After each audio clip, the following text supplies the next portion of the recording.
indivisible. Injustice anywhere is a threat to justice everywhere.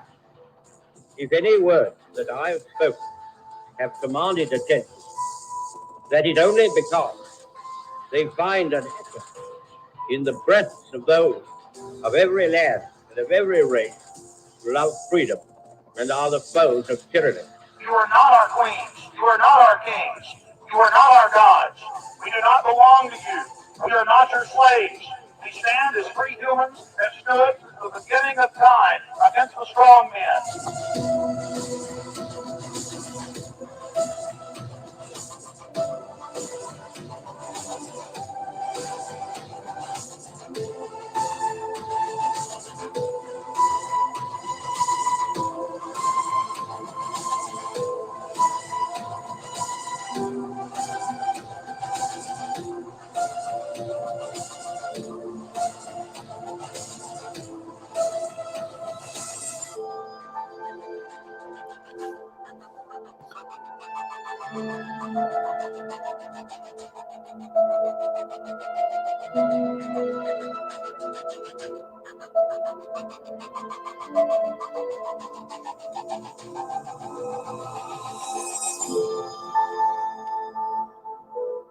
Ladies and gentlemen, welcome to Speakers Corner Online, or I should say the YouTube channel owned and operated by Speakers Corner Online. I am your host, Manny Cinder, and I have been joined by my co-host who's back from holiday this week, Banksy style. Good evening, Banksy. Hello, everyone. Good to be back post holiday stream. This is my first stream actually since I've come back. I haven't even done one on my own channel yet. So how is everyone? How are you, Manny? Very good. I saw your live stream from Skegness. Was that the nudist beach that you were attending, or were you sitting in front of a green screen? Be honest now, because nobody believes that you actually went on holiday. In fact, Zubida, your arch nemesis, said you're a bit of a tramp. What's going on? Yeah, clearly, I was sitting in my living room, and I just had a very large green screen of a sea background, because God forbid I couldn't afford to. I'm a loser. I've got like nothing better to do but to obsess about Zubeda. So I have nothing better to do, and I have no money. So I wouldn't be in a 5-star resort by the beach with its own private beach or semi-private beach shared amongst a couple of other hotels. I could never afford such things. These are luxuries that I'm sure the hippo on her gyro and in her council flat would only be able to afford. People on benefits are the only ones. So let's not get personal. But you've come back looking like a lobster. I like my tan. I think it's not a tan. It's not a tan. It's lobsterism. Tan. You've come back looking like a lobster. I'm not being funny, but you could have stayed here in London and ended up looking like that. So what's going on? Where's the money really gone? Yeah. Where has the money really? All up here, baby. All up here. Yeah. Well, look, I think I'm tanned. I mean, don't get me wrong. This screen is not portraying the true colors. I'm looking way too red on this screen because I think it's the bright lights. But you're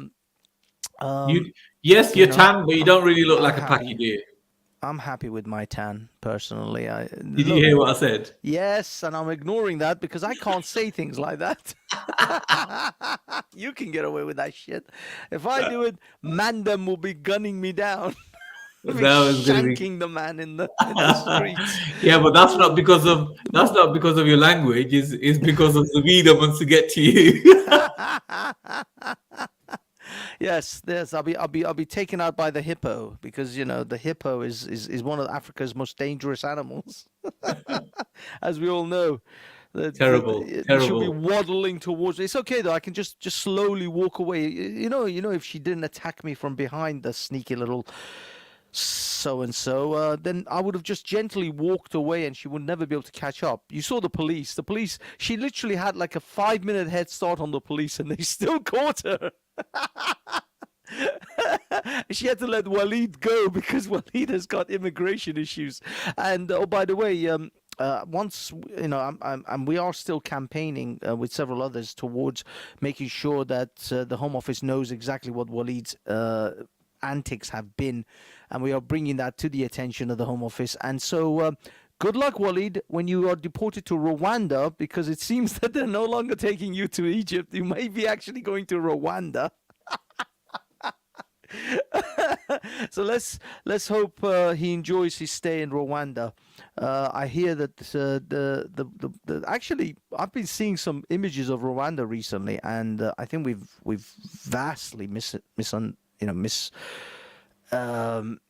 underrated, or not misunderrated, underrated Rwanda. I think Rwanda looks amazing, and I'm sure that the new immigrants to Britain will have great lives in Rwanda. And yes, Dave, Rwanda forever. No, so we've got Chrissy Morris in the chat. Is he the chap that wanted to come on the show? Yes, Chris, if you want to, maybe we can do a segment with you after the first half hour. So if you're still up for it, I don't know, Manny, you wanna send the link out, or do you want to send him the link, or tell the guys to send the link? But yeah, we could definitely. We don't officially have any guests this evening, as far as I understand. So unless Zubaydah wants to do another another show. I thought that was a very good interview. I got a lot of stick from it. I've got a lot of praise for it as well. You're obviously not going to like it, and I've just had a lot of people say I wasn't hard on Zubaydah, but people got to remember that I was interviewing Zubaydah. I wasn't trying to trip her up or attack her. It was a platform to have a conversation with her, not anything else. And I think it went well. I think it allowed Zubaydah to speak, rather than being attacked. But of course, people were not happy. They wanted to, go in hard on it. It wasn't my role. It's never been my type of thing to do. And this platform is about speaking. It's not like what we've seen with some of the other channels where people come on just to be attacked. It doesn't work like that. Well, yeah. I mean, my assessment of your interview with Zubaydah is really summed up by this.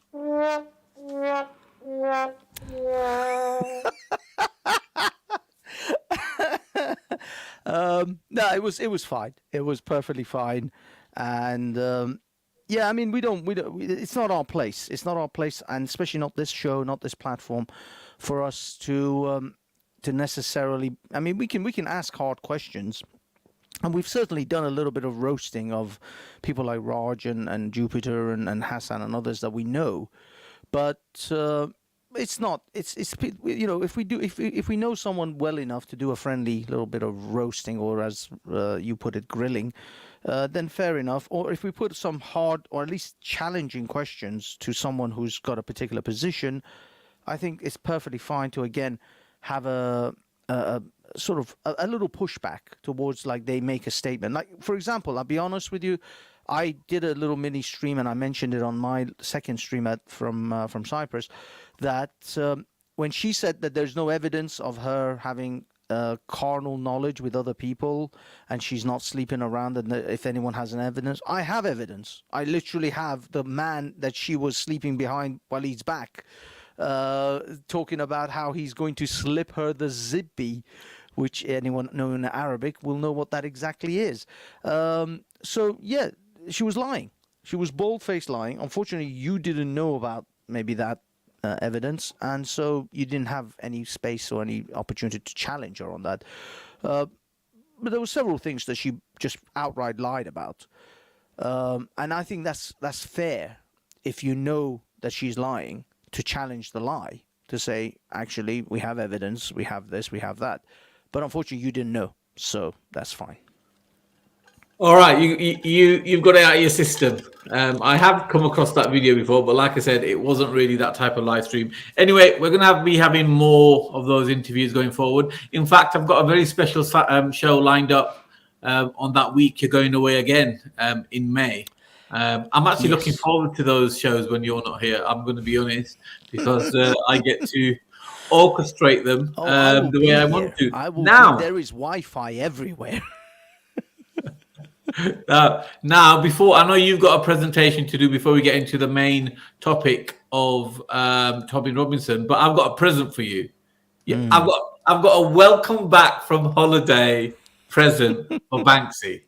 Okay, here we go. You ready for it? I'm Here you go. ready. Residents in southern Tasmania are demanding to know why cloud seeding was conducted over the Derwent River catchment the day before the worst floods in 40 years. Cloud seeding is a technique used to increase rain. Hydro Tasmania has confirmed it flew a cloud seeding flight despite the weather warnings. Farmers believe the technique could have made the flooding worse. The Premier says a formal inquiry will be held into the effects and handling of the floods if it's necessary. Wow, what do you make of that then, Banksy? What do you make of that? Again, and there's no denying that there's cloud seeding. We've known about cloud seeding for years. But again, this is your thing about chemtrails and cum trails and, bukkake trails. I don't really, I'm not here to necessarily just sort of, just outright deny that there is weather or potential rain manipulation. We saw that video with Jeremy Clarkson and how they can do these things. It's just to what end? I mean, I've even heard that given potential climate change disasters, that cloud seeding is going to be a technique used in order to bring rain to areas that may be suffering from droughts and other areas in order to keep them from having too much rain. And flooding. So these techniques are going to be used or are definitely being considered for trying to stave off the worst of potential climate change, effects. So I'm not denying that it doesn't exist. The problem is you keep saying like you want to add something to it, but you don't add that thing to it. Every time I ask you to what end are they doing this, you're like, I'm just asking questions, and you play dumb. So it doesn't matter whether this thing is true or not. What is your conclusion of this? Are you drawing any conclusions, or are you just simply talking about that there's cloud seeding and fine? In that case, I accept that such a things exist, and we've never denied it anyway. I mean, it wasn't like anyone denied cloud seeding. It's been around. It's a technique that's been around for decades. Literally in the 90s, I knew about cloud seeding. So, again. Okay. Anyway, I'm just asking questions. I'm just asking questions. Is it? I'm just asking questions. I don't know anything. I'm going to rinse you like a tea bag. Yeah. I'm going to rinse it. Right. Before we move on to the Tommy discussion, you have something to share. Now, just to clarify, you are conversing with this Chrissy chap. Is he coming on at 8:30 or? I don't know. I mean, Chrissy Morris, if you are actually interested in jumping on for a chat about, I guess, various topics, but if you are interested, please let us know or let it be known in the chat. Put at Speaker's Corner, and just tag us somehow. Let us know if you want to come on. Just put it into the chat. The link we'll at some see point. it this way. Yeah, put it into the chat if you want. If not, I'm sure somebody else is going to come on and have their bit. All right, before we move on to Tommy, please make your presentation, Mr. Live. Okay. There's some people saying my microphone's low. Is my microphone low with you as well, Manny? To be honest, I just don't listen to you anyway, so I don't even know if you're speaking or not. I just watch for the lips to move. When you stop talking, I speak. My microphone is. As I said, my microphone adjustment. I don't know if it's too loud. Okay, I'm talking a little bit closer to it. That's a very small mic. Is that something? Is that a replica of anything? Small but powerful. That's it's not small. You'll just push harder. Is that right? You don't see the power behind this microphone. The power is Yeah. exceedingly high. It's all in the backside. But Right. I But hope. anyway, Dave Smith is saying the Lord. sound is fine. So is Leo. Anyway, Okay. before we go down this rabbit hole of cursing Sound each other. mic adjustment. I think I was just a bit too far away. I've got a bit closer. Oh. Okay. Yeah. Okay. The thing I want to share is actually let's start with this, and we'll go in a little bit deeper from that point onwards. We shall slide in deep and hard. Okay, Manny, I'm ready to. Essentially what I'm. Hold on. Sorry. Hold on. Let me just do this again. I do apologize. I just don't want that. There we go. Okay, let me try again.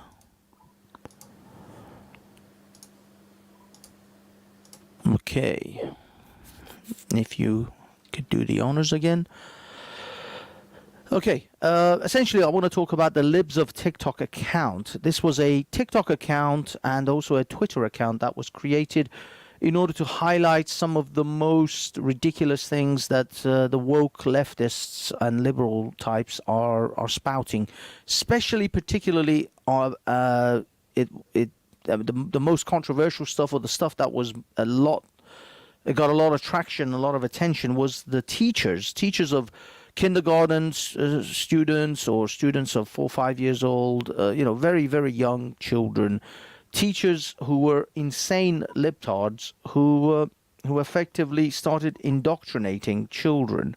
These are some of the stuff that Libs of TikTok exposed. Basically, effectively, all this person did was look at these videos and then repost them on either Twitter or Instagram or other platforms, and just, it was essentially a hub for the collection of the insane leftist indoctrination of children, or just generally insane leftists and their antics on TikTok. And we know TikTok is vastly popular with very young people, especially children, very young children as well. So that's the angle here, is that these liberal types are actually doing these things on a platform where they know there is very young children, or certainly young teenagers, and prepubescent children are on there. I've heard a lot of talk like, oh, I don't hate fat people, but I'm not attracted to them and I don't want to date them. It's just my preference. Maybe in an ideal circumstance, in a world that was forever body neutral and did not demonize fat people, that could be a preference. Maybe. There you go. This is like fat phobia. Now I'm gonna skip. I want to try and get some of the teachers. Do dogs have genders? Just say listen to that this. the automatic. Hot to. So, quick discussion. Do you believe dogs have gender? Now, I'm tempted to say that the automatic answer is no, because gender is a human societal construct. So naturally that shouldn't apply to dogs, because dogs are not human. Any of the gendered characteristics that we apply to male dogs and female dogs are just an extension of our own human constructs of gender. So then I just make sure when I'm calling home, I Okay. a preferred name. I never tell parents, period, on their survey. Now the writing actually says, if it's too small for people to read, what is your opinion as a teacher on students who want to be called a different name, but say not to tell their parents? This is a teacher. Effectively, this is, again, it's all teachers about genderqueer and non-binary and all that nonsense. At the beginning of the year, when it asks for preferred name and pronouns, it also asks for what you want me to refer to as when I call home and what pronouns to use. So then I just make sure when I'm calling home, I use what they prefer when I call home. Even if someone told me I couldn't do that and I couldn't call them whatever they want or the pronouns they want without parent permission, I would still do it. Hey, it's Alice. So I went ahead and started using the women's restroom at work for the last week. Nothing bad happened. Very, very stressful. But week 45. Just a personal opinion, but I don't think this man is firing on all cylinders. But it's just a personal opinion. 5 on estrogen. Have a great night. I have a really proud moment that I want to share. So I'm a long distance parent, and I get to typically talk to my kiddo through FaceTime. And we've been working on my pronouns for probably about a year now. Everyone that she's with on a regular basis doesn't use my pronouns correctly. And so that's a really, really hard sort of like line to walk for her, because she's not with me all the time. But we do talk about it. We talk about pronouns. We talk about, what her pronouns are, what daddy's pronouns are, what mommy's pronouns are. You just called yourself a mommy. In that case, then you're a woman, and mommy's pronouns are mommy. Moving on. I'll be honest, I just most of the time I can't stand these people. This is yet another. Look at this. Look at this. Screams woman! How do I keep getting this gendered? I've known I'm trans for about 3 years, and I've come to understand that my gender is like one of those soups that have been cooking for like 100 years.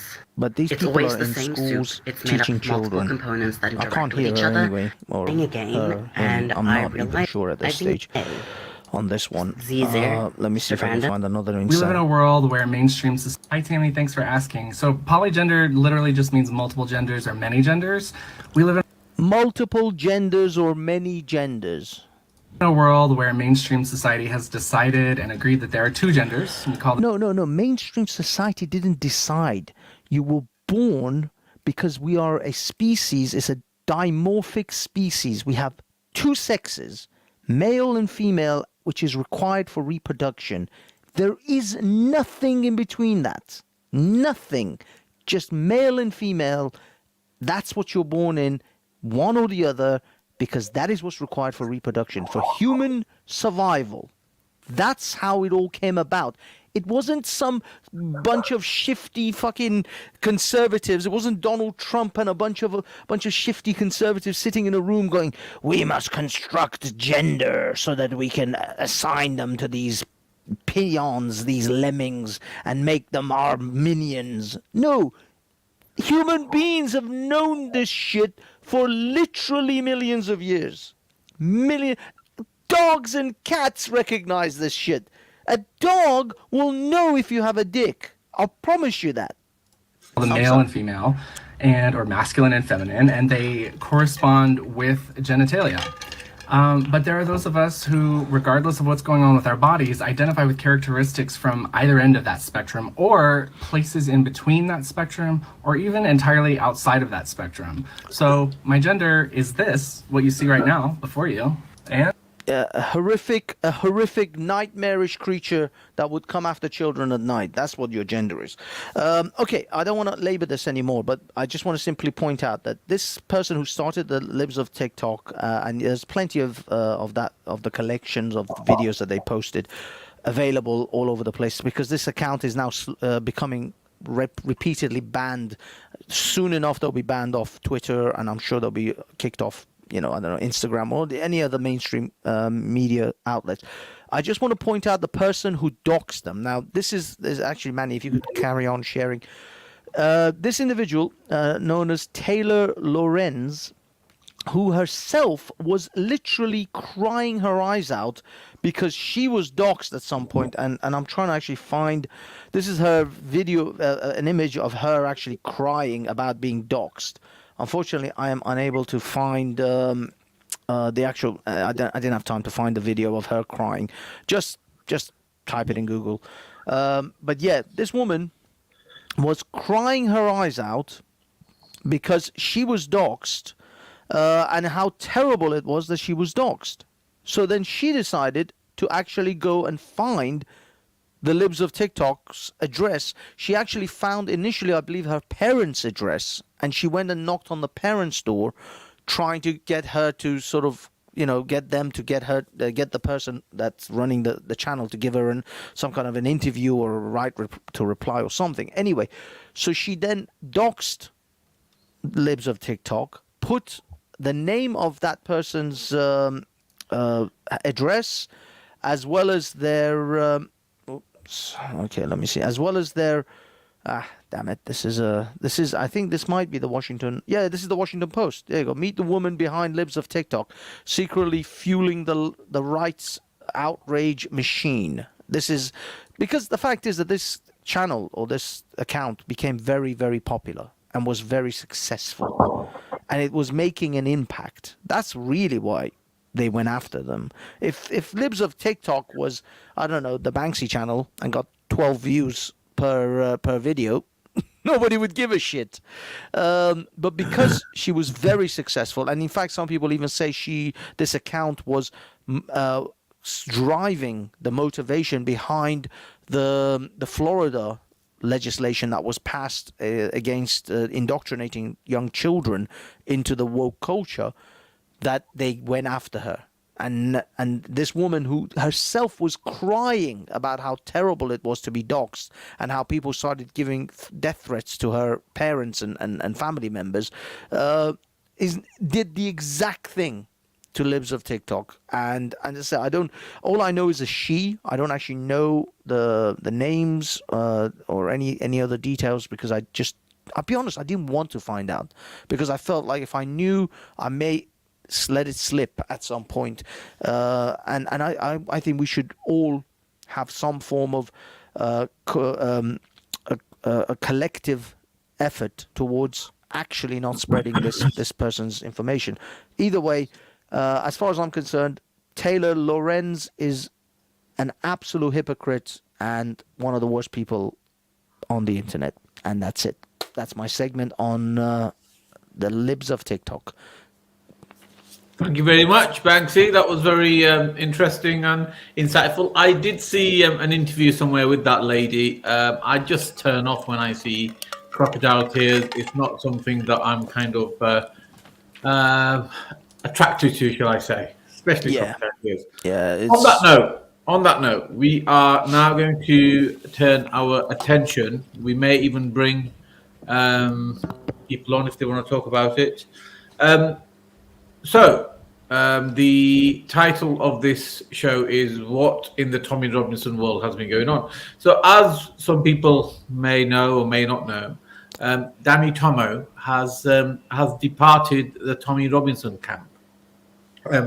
Danny claimed that he needs to be with his family and he needs to be spending more time with his family, and that's why he's gone. It was a bit of a shocker to those of us that follow Tommy Robinson and his crew, because it came out of the blue. It's not something that was seemed like a natural step forward. So that happened, and apparently he's gone. He's deleted all his videos. I don't think he's got. Has he still got his? Let's have a look if he's. Yeah. So he's kept his Telegram channel. But all the video that was on YouTube have actually gone, and the last video he posted was the 11th of April. Your thoughts about Danny Tomo, obviously the gentleman that who was the host for the Telford demonstration, stepping away and no longer being part of the Tommy camp. What's your initial thoughts on that, Banksy? Initial thoughts are, well, surprise. I don't, as I said, Manny, you literally gave me a little hint and told me that he's left like just before the show. So I literally don't know anything about why he's left. It will be interesting to find out why he's left. And I don't know. I don't know the ins and outs. I mean, there's a lot of things. You know, I mean, do you remember the mess with Caleb from the Danny camp and also Lucy Brown? There was some. I don't know, some things going on back then, and this was we're talking 2019, 2018, 2019 really, when Tommy was imprisoned and there was the Freedom March and all of that jazz. Caleb was a gay guy who worked with Tommy. He also worked for Rebel Media. But at that sort of period, it was when Lawrence Southern was still working with Rebel Media and a few others. I think Brittany Pettibone. I don't know if you guys even know these names, but if you know the names, then you'll know the scene. These are the players in that time, all working for Rebel Media. They all very shortly after each other left Rebel Media. And there was some rumors about Rebel Media doing some shifty stuff. But I'll be honest, Rebel Media has been solid for Tommy Robinson. They've been behind him every step of the way. They were very supportive of him when he was in prison. Everything. They were very solid, and they backed him a lot. Okay. So, all right. So what I want to point out next. So I'm just trying to give a timeline of things that happened. So some days ago, a friend of mine brought my attention to a Telegram channel called Public Annoyance. And he said this whole channel was dedicated to attacking Tommy Robinson and questioning his motives, basically. Now, before I go into the motives, what happened a few days after that, Max from Speakers Corner Online brought it to my attention. Well, we were discussing today's show, and he was trying to confirm if you and I had, anyone coming onto the show. And I told him, I said, Banksy doesn't do anything for the show anymore. He just turns up with a silly hat, sits there and talks shit. And he was first surprised, but then he understood where I was coming from. But no, getting back to my point. But he brought it to my attention that somebody else has pointed out about Public Annoyance on a few other Telegram channels. But Public Annoyance had actually left a message on underneath last week's Zubida's video, and somebody from studio actually messaged back saying, look, do you want to come on to the podcast today? And I didn't initially put one and one together, but cut a long story short, they tried to get Public Annoyance onto the show today so we could have a few questions. But anyway, so going back to the actual Telegram channel, so this Telegram channel is dedicated to attacking Tommy Robinson. And obviously we know the typical arguments, like, Hassan has come on here previously and shouted out the various typical stuff that he's collecting money and he's doing this and he's doing that. It's all, for me, you don't expect somebody like Tommy Robinson to do work such as he's doing, i.e. outing the grooming gangs for free. He doesn't run a charity. He needs donations. And he certainly wouldn't want him to just ask enough money so he can sleep under a bridge. You'd expect him to ask for money and then use it appropriately. So that was never a big thing for me anyway. However, some of the accusations that are coming out, and I haven't personally been able to verify it. I've asked Max to get his team on board and look at that channel and see if there's any verification. He's only just started doing that as of yesterday. I don't know if he's going to be successful. I personally spent a few days ago, I've spent about 3 hours going through a lot of the media on that channel. I didn't see anything myself. A lot of it is effing and blinding. But the sources that I've spoken to who are aware of that channel seem to think that some of the information is legitimate. Now, initially, I was going to share that Telegram channel, when the show started, but I'm not going to do that. I don't think that's fair on Tommy, and I don't think that's fair on everybody to follow him. But I think if people are interested in what the accusations are, and they are accusations because I haven't found any evidence, then that is the channel to go on. Now, I'm not being funny, Banksy. You've always you haven't been a supporter of Tommy Robinson. I think the way Tommy Robinson has shined a light on Muslim grooming gangs in the UK. He's done a fantastic job, and just for that thing alone, I think he deserves a medal. But you've always not been a very big fan. Am I right in assuming that?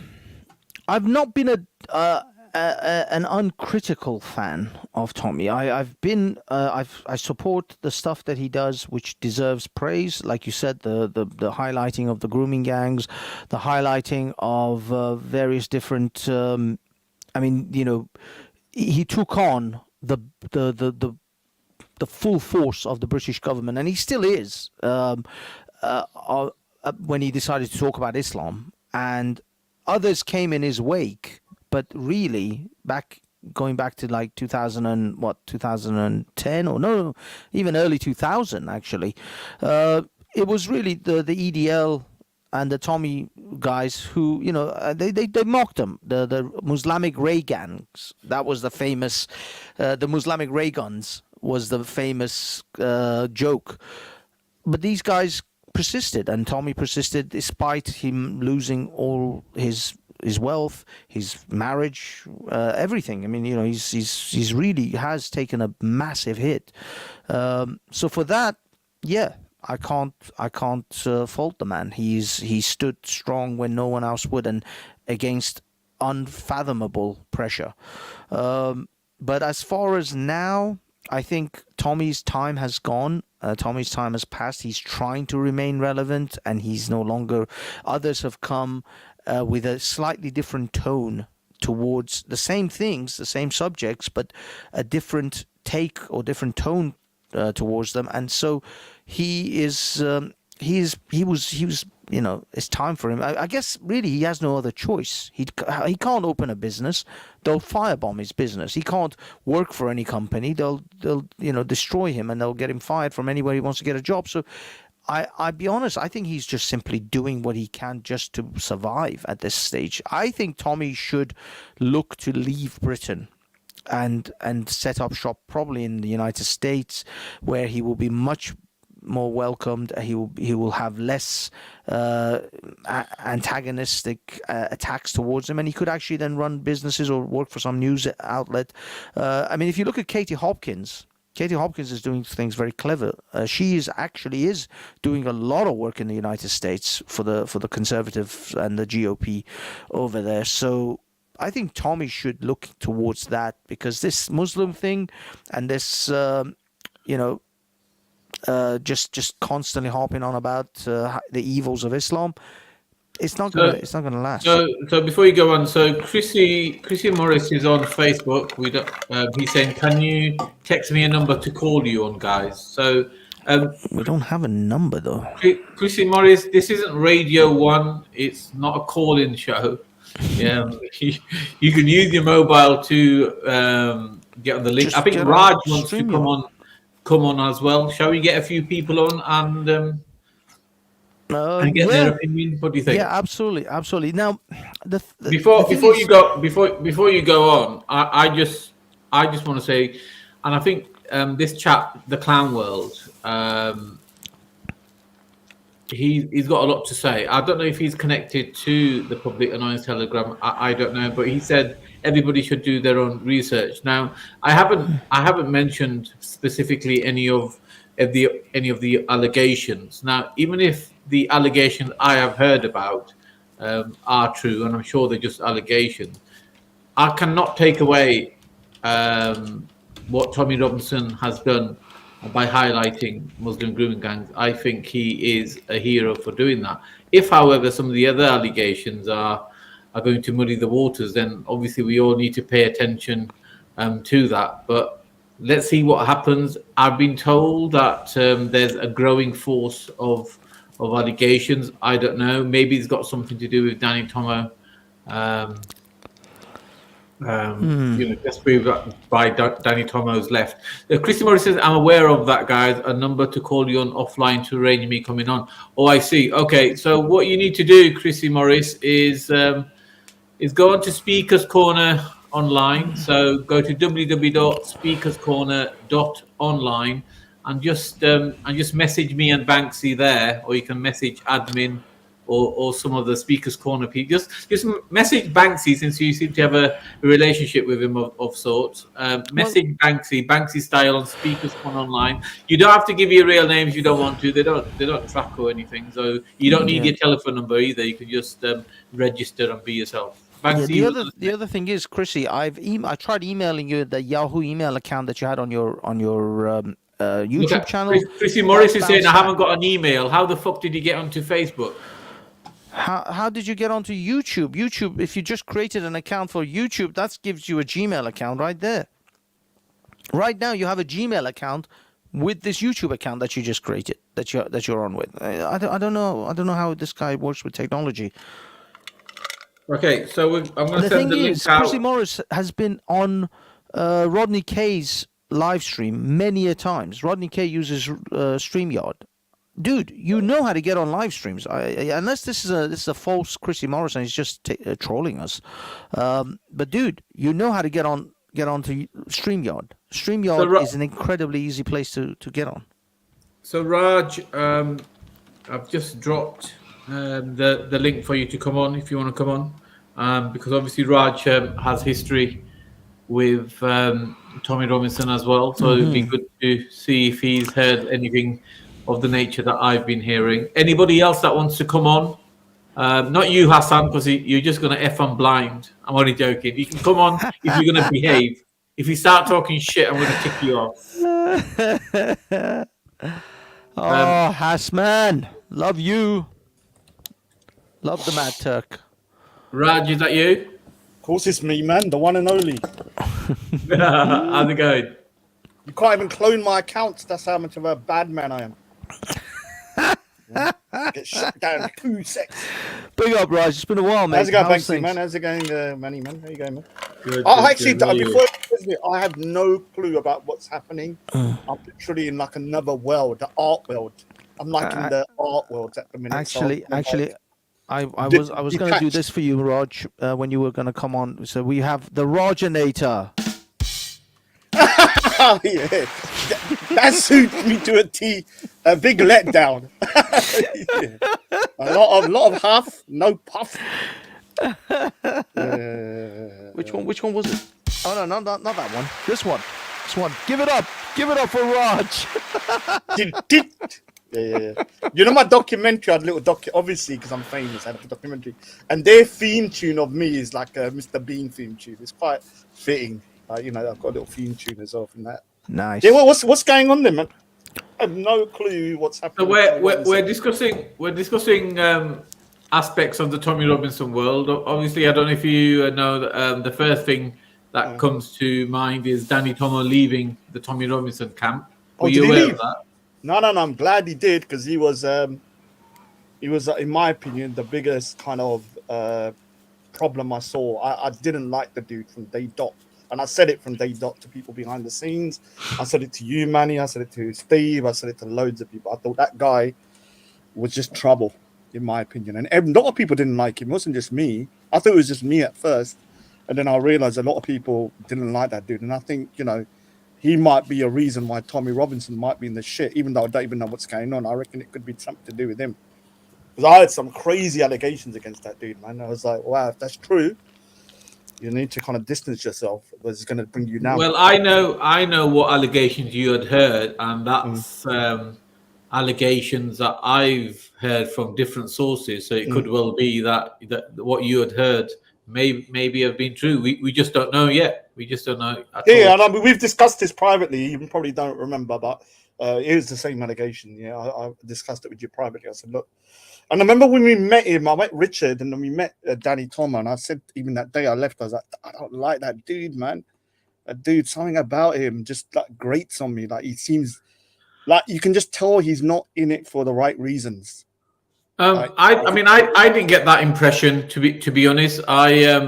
I thought it was okay, but I'm just being honest. But we've been joined by Chrissy Morris, I believe. Good. Chrissy. Hey, how we doing, Rod? Chrissy Morris. And you, how Tommy Robinson. You all right, Banksy? You're all meant to talk to. Good, man. Good. You finally made it. You figured it out eventually. Even he's been online like 50,000 times. He doesn't know what an email is. So I don't use email, guys. I don't use email. You don't? Weren't you a counsellor? I was, yeah. That's And why you he's no don't- longer a counsellor. No, it's not actually. But right, guys, I'd love to come on. I'd love to do your show. I love what you're doing. I need to speak to you sort of like offline just to get a few sort of like bits in place before I come on. I've left a number for you. Could you text me a number to give you a tinkle on whenever you want? You want to tinkle him? You want to give him a little tinkle? Where have you left that number? In the chat, mate. You've read the comment. Yeah. Okay, let me. Big out, Chrissy, man. Are you Give him a actually little- in the public chat? I'm doing good, man. I'm trying to keep away from this YouTube palaver because I need to. I'm an artiste now. My new mode is artiste, so I have to be like like an artiste. I'm hanging around with artists now. Sorry, guys. I'm better than you now, man. PISS artist, I hope. Just a piss artist. I was 10 years ago. I stopped now. I still do take the piss though. No, but I have been hanging around with artists. It's kind of a weird world, man. I'm not gonna lie. It's a weird world. It's a very weird world, brother. Just to let you know, gents, I've got something coming up in the pipeline that I think is going to be right up your street. That's why I need to speak to you offline, including you as well, Raj. What is it? I can't tell you right now. Type in the side chat. Type in the side chat so we have an idea.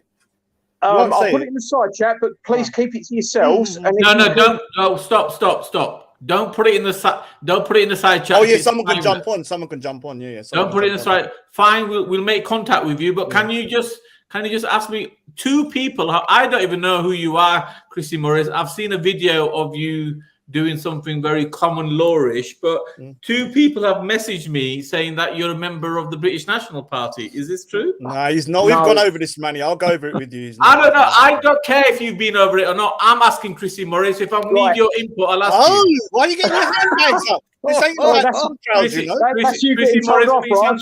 Yeah, I know. That's you getting told off, Raj. Do it. He's one of the only people that can do it. It's really, really simple. Yeah, I've never been a member of any political party, nor will I be. I've never been a member of the British National Party. Any Photoshop document is fake. All right. If I had to put my politics into a bracket, it would be that I'm centre left. And Raj, you can verify that?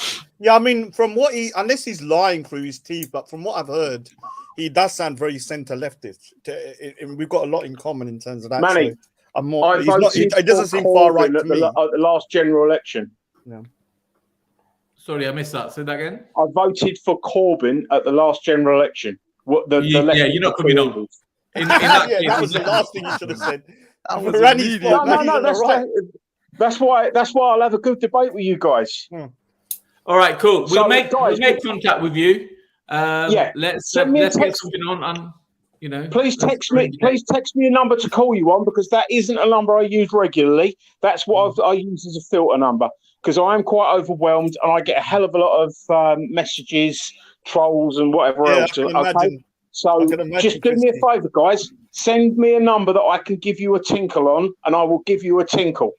Sure, no problem, guys. I love your show. I'll speak to you soon. You take care. Good man. Thank you, Chrissy. Man, can I just read? Man says, Rod, you got him wrong. He's a shite guy. Maybe I've never said he's a good guy. He could be the biggest shite in the world, but can I talk to him? Yeah, I can talk to people even if I think they're cunts or I don't like them. If they can talk civilly, then I'll have a conversation, and so he can have a conversation. I've had some good conversations with that dude, and I don't agree with him. I'd like to explore the whole Tommy thing again. Is anyone here willing to actually explore? Is there any? What are these allegations? Can we talk about them? Are we allowed to even mention them? Or shall I'll we be just honest, not... I'm coming from almost. I know there's something to do with financial kind of stuff, which I've been told once in a while, and that's all I really know. I need to start digging deep into. I just haven't been kind of keeping up with this madness, to be honest with you. If they can prove he's been defrauding people, then yeah, he's done, innit? The point is this: look, just because you do good, it doesn't mean you can't be called out afterwards. Yeah, I'll give the kind of comparison of Mahatma Gandhi. Mahatma Gandhi basically freed India from Britain, but it doesn't mean he wasn't a racist and a pedophile, right? Mm-hmm. You can still say I can appreciate what he did, but you can still call him a paedophile and the thingy and ban him out, right? The same with Tommy Robinson. I can still say he done great stuff with the grooming stuff and highlighting terrorism, but if he's doing stuff like is defrauding people or fraud or anything, then you have to call it out and just ditch him, innit? We've been joined by the Crazy Hassan. Turk. Is that you, Hassan? Yes. Big up, Hassan. You know, my link to Hassan is always creeping back up. Yeah, every other day. You talk to Hassan. You talk to Hassan. Oh God, man, I'm just getting sick of it. Like, I could talk to whoever I want. Guys, don't hate on Hairy Milk, man. I've got a nice little enterprise system going, man. I've got the Punjab market cornered, bro. They're on it. Do you know what? Yeah, I have to say that this Ukraine war is just totally destroying Indian food. There's no oil.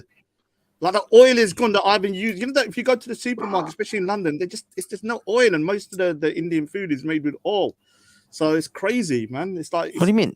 But they don't use crude oil. No, they're using like sunflower or vegetable oil, yeah. And the thing is that we use crude oil, yeah. We put oil straight. Well, you could blame instinct rebellion for that. So basically, like I was just got some chips here from the chip shop, and I was asking how much do you normally pay for like your your oil, not crude oil, but normally to fry the chip. Normally, like he said, £18 for whatever liters. Now it's £40 for the same. Wow. Amount. Yeah, it's going because Ukraine is like is a fertile land, so I didn't realize a lot of the kind of agriculture for Europe is coming from Ukraine. Oh, I see. Yeah. Oh, because of that, it's all been affected now. So it's crazy, man. It's just like. Can I ask still hate on Putin though? Yeah. So Hassan, can I ask you now? Try to stay calm and logical. So, are you aware of some of the allegations that are being thrown at the British hero Tommy Robinson? Yeah, well, you mean the white line artist Tommy Robinson? Yeah. I'm sure you're not afraid of the odd white line or the rap either. We're not talking about. But that was so many years ago, Manny. And when I was doing my white line expedition, I went champion for veterans, victims, taking their money and doing that with it. So if you really want to hold standards up, you want to hold a standard that should be held up to. Like the guy is literally defrauding people that are on benefit, people that are on real benefit, on real low wages, giving out to a cause that they believe. You can't use the word. You can't use the word. And you want to hold me up against him? No, you're right. That was what I said to you. You are completely. One minute. Let's have a conversation, Hassan. Let's have a conversation. That was my attempt. 1 minute. That was my attempt of having some tongue-in-cheek humor with you. Of course, I wasn't holding you up to the same regard as that, but you started the conversation, so let's begin. You're the one that holds him up to this regard of hero. So when I finish I'm just questioning your. How about you allow me to finish off then? So when you hold someone up to this standard called hero, unless that hero is a scumbag and you just can't tell the difference, well then that's on you, isn't it? Yeah, but just like Raj said earlier on, every human being is both the hero and the villain.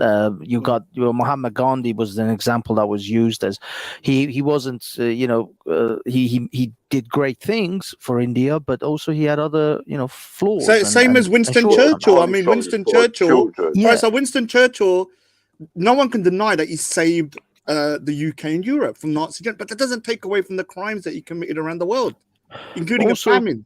So also Mother Teresa. People can do something really great, but be a bad person still. Yeah, but maybe Mother even Teresa. be, Mother Teresa Mother was Teresa a bitch. did some terrible things. Yeah, she's turning in her brain. Children through suffering. These are the people that they're put intentionally to be admired. Like these are as I say, like there's millions of Tommy Robinsons out there, but I can guarantee you not a million of them will get to where Tommy Robinson is going to get to, because he ain't fucking sucked the dick of a wonky nose cunt. Right, hold up. Let me ask you a question, then, Hassan. Do you agree with me that Tommy Robinson did a fantastic job highlighting Muslim grooming gangs in the UK? He did a fantastic job of highlighting the hypocrisy that this government had in regards to being inept to dealing with problems. You sound like a Muslim. I asked you, do you not think he did a good job at highlighting you Muslim sound grooming like gang a crime? hairy breastfeeding guy. Like, your point is what? I don't know about the breastfeeding. I heard he's hairy though. You're like, and your Banksy point told me. is what? Banksy told me. Like, this is what I'm trying to say. Like, we could talk, or we could just like throw nasty comments. And another thing as well, our familiarity in regards to throwing banter at each other, distinguished, like, is over. No, we should be able to have a conversation. Like with Banksy, I'm cool with Raj, I'm cool with, but you're what you call bitter and resentful because your hero turned out to be a bigger crackhead than me. And chemtrails were fake. That's the You do realize I'm hosting a show discussing that very thing that you all think I'm not doing. Yeah, I mean, the one that you're pretending that you're trying to badmouth him off, yet calling him a hero. Yeah, but I don't know. So let me. One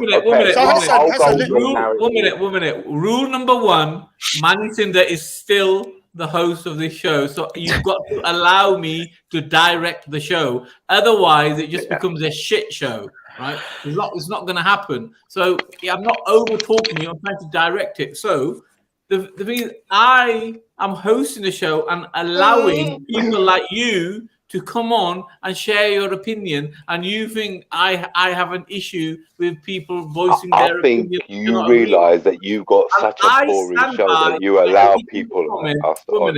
I'll stand by my original comment, which was he has done an amazingly fantastic job, for bringing grooming gang crime forward. But on that note, guess who's back? Oh, Chrissy! I just can't start why you guys are going to get me in so much trouble. Here's one for you, because sorry to interrupt anyone. And Hassan, I love your work, by the way, bro. The simple question you got to ask yourself. All you do is roll up a spliff and smoke it.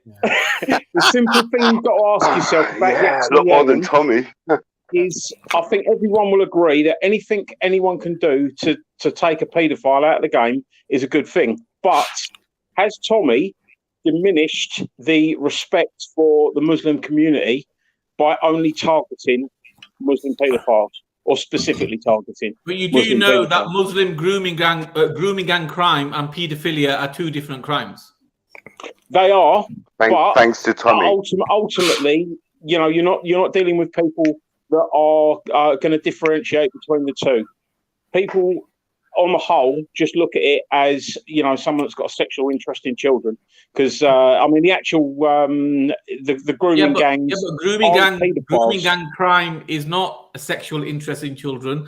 They target children because they are more easily manipulated and into prostitution, right? So there's a completely different game here, where paedophilia is a sexual attraction and rape and abuse of children, which yes is apparent in grooming gang crime. But the end goal for these grooming gangs is to prostitute them out to other men who want to rape them. So there's a vast difference.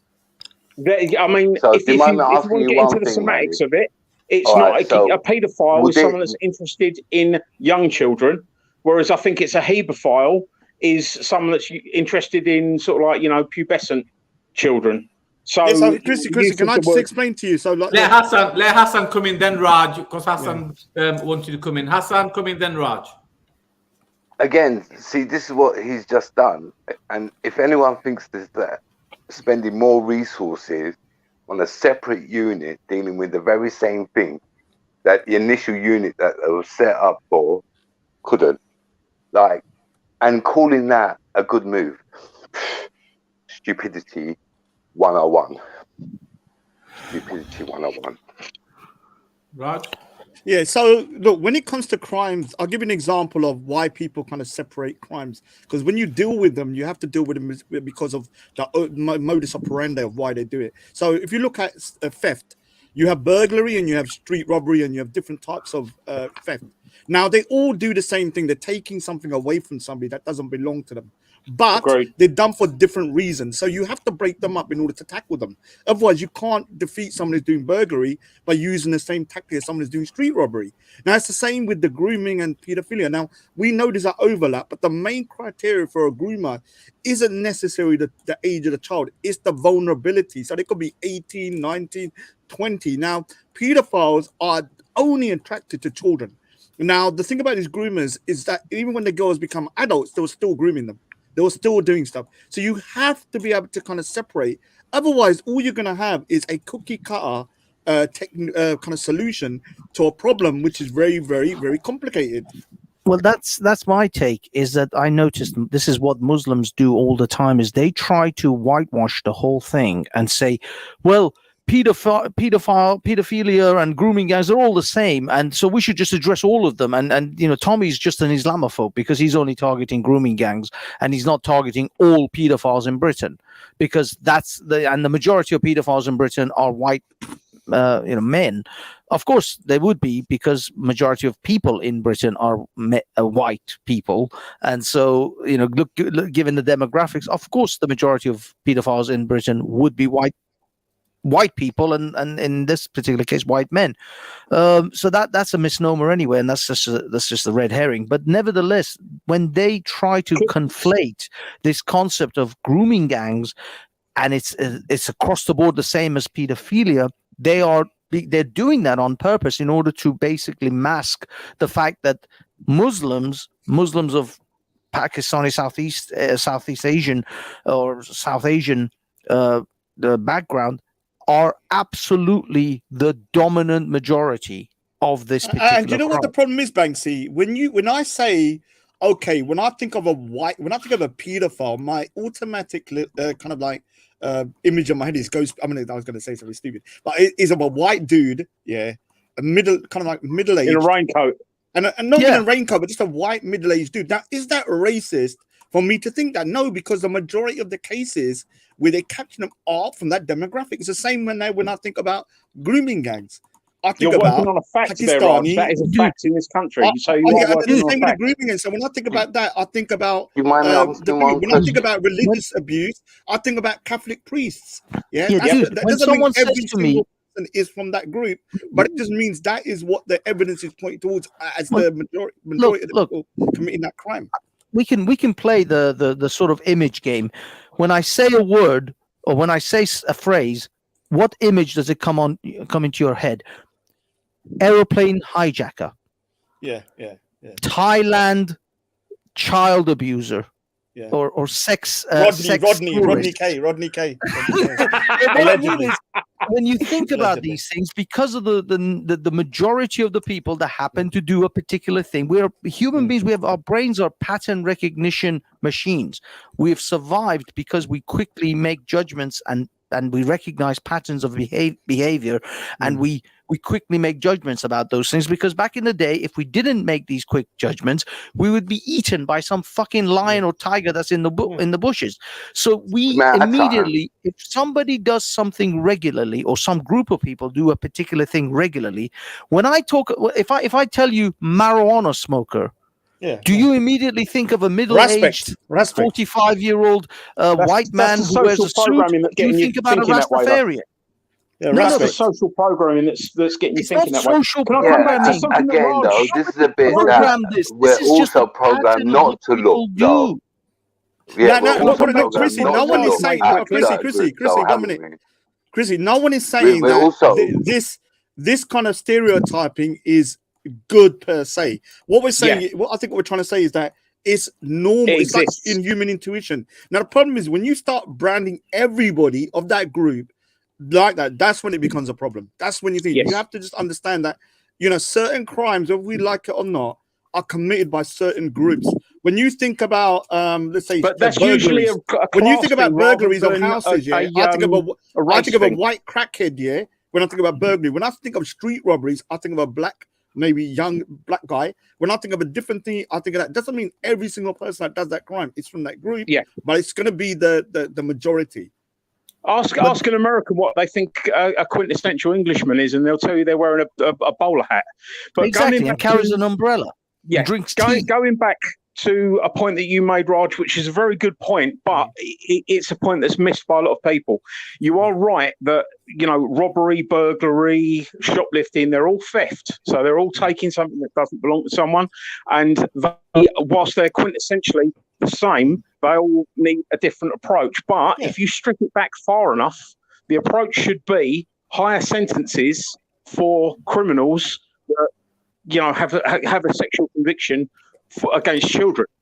We can all agree with that, but the point is, in order to, that's the sentencing. Once you've got them, what you need to figure out is, why does someone do something? I'll give an analogy. I'll give a comparison of, let's just say for argument's sake that there was a spate of Apple robberies, like Apple stealing. It just went up by 90%, and the majority of the people that were being caught, well, from my background, a Sikh background, Punjabi Sikh, but this is not true. You would want to find out, why is this group who makes up 1% committing 90% of a particular crime? And then you can try and figure out how to tackle it. If you just keep on putting your head in the sand, saying, no, there's not this sorry kind of to cut across you, Raj.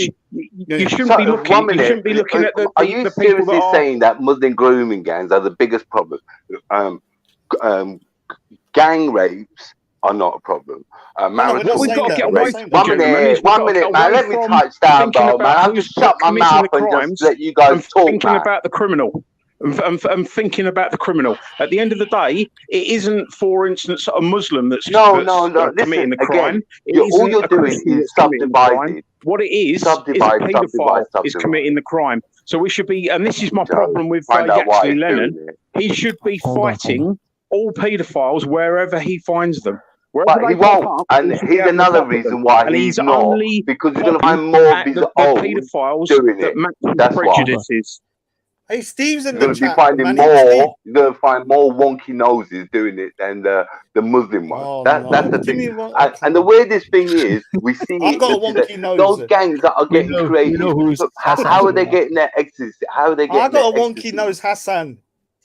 This is all joking about Muslim rape gangs. Yeah, because Epstein, Weinstein, they're all I'm fucking the leader Muslim of the names. wonky nose. When you think about bent nose, my nose comes into mind.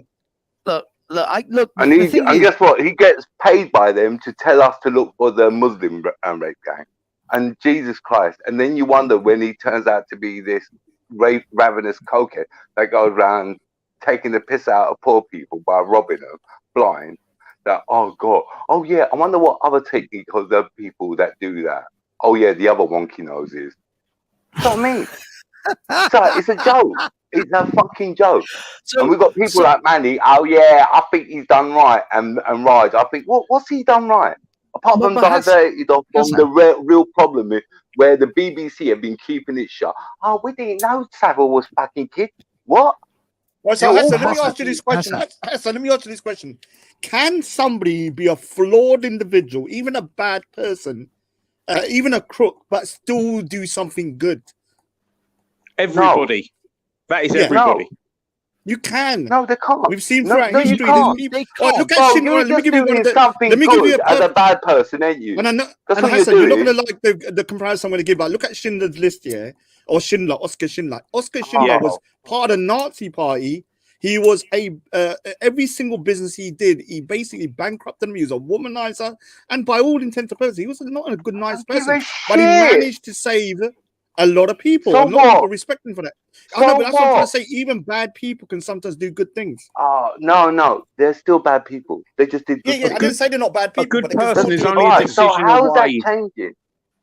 But and here's another thing as well. Schindler's List is what Schindler had to experience himself, innit? Like, if you took Schindler's List and put him into a Buddhist monastery where there was no violence and no this, he's not going to guarantee to do that, is he? And that you gave him a Buddhist mother and father that believed in peace and tranquility. No, look, this fucking ideology of where people, no, mate, it's like white people like this bullshit. Oh yeah, white people. When I see a criminal, I just see a white person sick. So wait, let's get this right. So in China, according to Raj, a white person is doing all the fucking robberies in China. Didn't say Yeah? that, So Hassan. is that right, Raj? No, Yeah, I'm using the. a white All right, so person let me doing all let the me robberies specify. Let me in specify, China Hassan. now. Let me Or just guess quickly. what? A paedophile, If we know his according name, to can we give it a Raj, crime in stop? China Let me is a respond, white please, guy in a Hassan. trench coat. First of Oh, all, for yeah, fuck's sake. I don't know if there's one white man doing all the robberies in China. Maybe he's robbed 1 billion Chinese. I don't know. But what I'm saying, I'm we're just talking saying, about it's the very UK. Yeah, weird all right, so concept. let's just specify. We're talking about specifically the UK. Yeah, we're talking about where we're living, not necessarily the world. The world Right. everywhere. Like if you go People to that are doing Thailand, you'd these have Rodney crimes, K right, with are like Chinese paedophiles. and stuff. Like we don't know. Yeah. That's it. They're not nothing different than just that. They could come from all classes, and we know this as human beings. They come from all race and religions, man. We live in a cosmopolitan place. We're gonna expect the odd one of these two or three of these two, and especially when the crime's not being resolved by the said party, for that to prosper.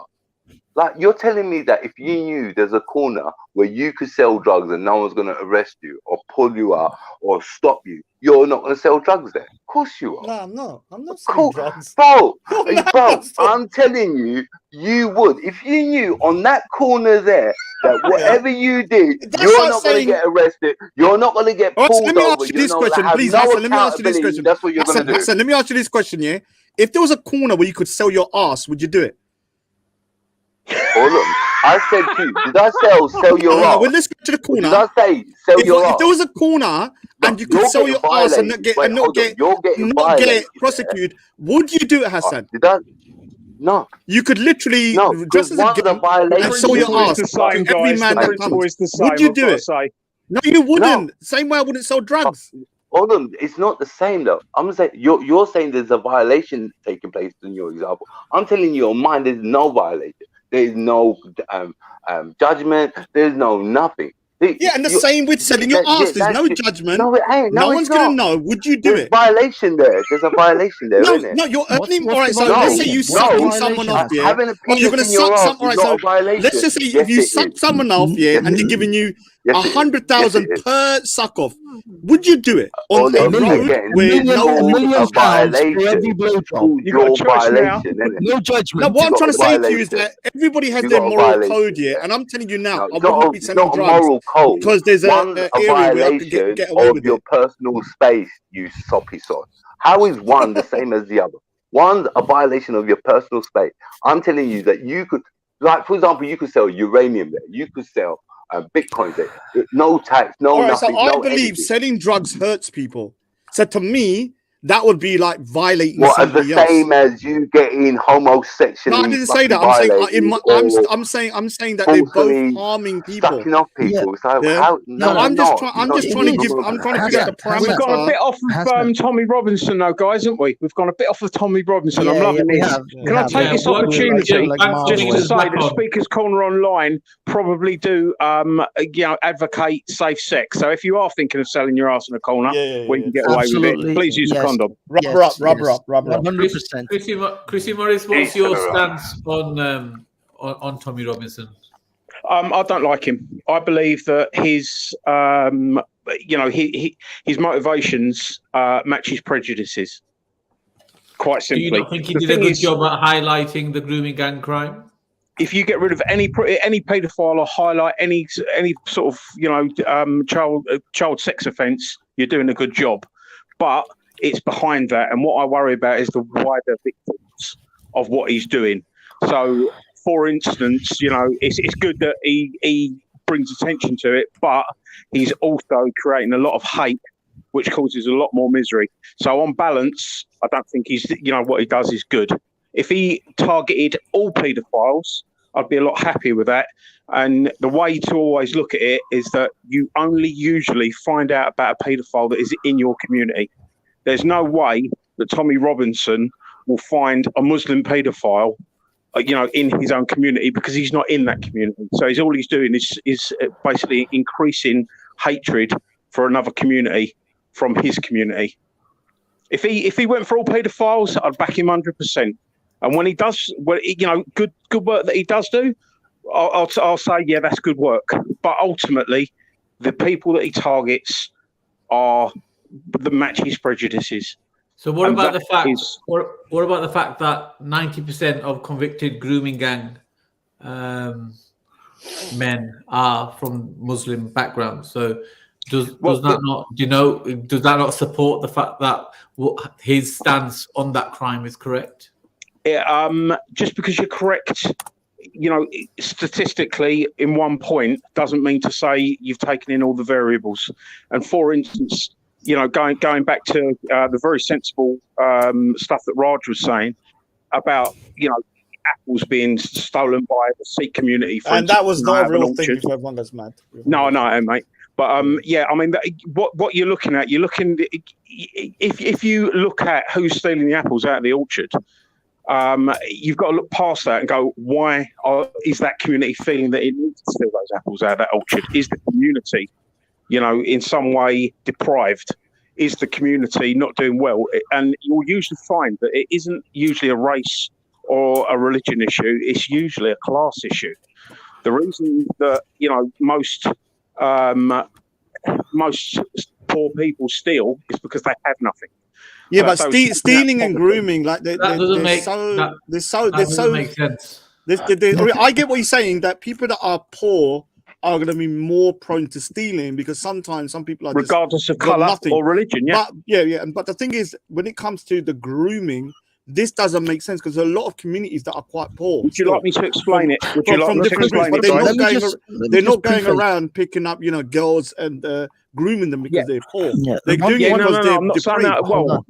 One thing I want to make sure, Chris, sorry, I just want to make sure you know this. I don't know if you saw the last Rape of Britain episode that was up. No. But the men who were grooming these children were driving Lamborghinis. These are not poor individuals. They all live in very large houses with Mercedes and Lamborghinis available to them at all times. This is not a poverty thing. They also live in a world where they've got no media coverage and a lack of police that's able to do anything. And they've also got a government that literally fucking sanctifies it. I 100% agree with you. And if you want these guys living in these big houses, got these big houses through the victim's capital. Yeah, but what is the allegations that you don't know about Tommy Robinson? I don't know. I'm trying to Google. I'm trying to Google. I get you get the enterpriser that has found the lease shit. I get that we got hate on that. I get that, but I don't understand. 100% hate there and nothing to nowhere else. It's like, bro, serious to God, man. Stop with this fake outrage shit.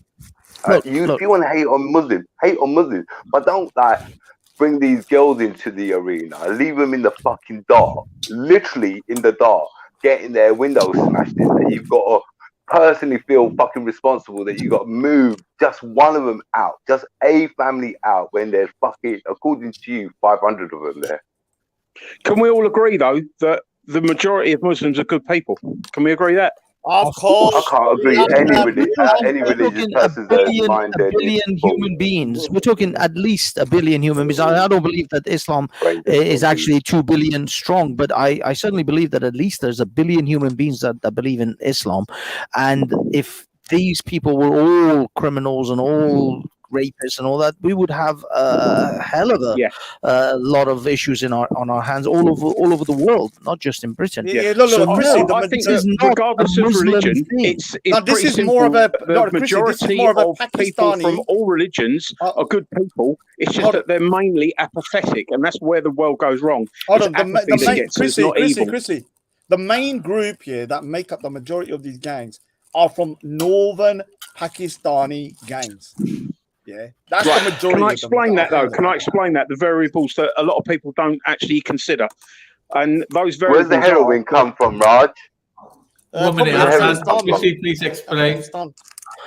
So exactly. So where do you reckon they're going to get the demographic of the people that get convicted? They're usually well below average intelligence, definitely less educated and stuff like that. Usually English not their first language. So you're always going to be able to get the less educated, the less intelligent, and the culturally diverse up on a criminal charge easier than someone that is a white British male. Dude, can I just say something to Chrissy? Chrissy, on, please, look. This thing about people not being intelligent. Now, look, raping someone, even the most dumbest person I've spoken to, knows that's not a thing to do. Even people that have, illnesses that kind of like affect their mental capacity, know that raping someone, it's got nothing to do with intelligence. It's to do with depravity. It's to do with lack of morals. Yeah, it's not to do with intelligence. Most people know. No, what I'm raping someone. How about the accountability of people's history there, right? How about that? Do you know that there's someone that goes to this place, does this crime, does nothing happens to it? Now, a smart person would know not to go there, but that stupid person, no, stupid. That's stupid. Yeah. Here's a quick one for you, Raj. Would you be surprised how more you think that the stupid person will go there, bro? You see. I think Raj has a very good point when he said to Chrissy I've made a lot of good points today. Instinctively, he has. Can I come back to it though? Can I come back to it? You've got two guys. You've got two men that are accused of the same crime. One of them is, in London, for instance, right? One of them is a middle-aged, well-to-do Englishman, white Englishman. The other one is, a coloured man of lesser education with no money behind him. What one are the police going to give a harder time to? What one would the police? That's not what we're talking about. Concentrate. We work about. It sounds like you're a bit of a grooming gang apologist, with all due respect, Chrissy Morris. No. What we need to remember. That's a bit harsh. No, I don't think that's might be a bit harsh. The reason why I was a bit harsh is how have I made any apology about grooming gangs? And he hasn't bothered to read the reports about the grooming gang, when he would have known, had he done so, that a lot of these perpetrators do actually attend the even some of them actually recite the Quran, and they are openly Muslim. So it's not a question of them being diluted or them being from how can we say a strong Muslim background. They are openly Muslim, and they even treat their victims in accordance to what they regard is the Islamic way. Yeah, Chris. One thing I want to quickly. Sam Member says you're a leftard. Is that true? One minute. Okay, Banksy, go ahead. I just want to just point out, Chris. Now, I think you should watch that documentary, because it'll open your eyes to a lot of misunderstanding, I think, that you have, or misinterpretation. Things, for example, like you just said, an uneducated Pakistani man will get a harder time from the police than a well-educated Englishman in this scenario. That is completely false. It's almost backwards, where the Englishman would, at this stage in modern lefty Britain, would actually get the harder time than a Pakistani man, because the police are so scared of being accused of being racist that the Pakistani men, which in that documentary actually shows, get away with the crime of. I mean, literally, think of it this way, Chris. Which man would get away with this? Having sex. One of these men had sex with a 13-year-old girl, then had that 13-year-old girl pregnant, then had that 13-year-old girl have an abortion, and yet that 20-year-old man never got convicted for anything. How is that a thing? How can that be? You literally have a DNA evidence of a fetus. That sexual act without knowing took a specific case, I can't give you a specific answer.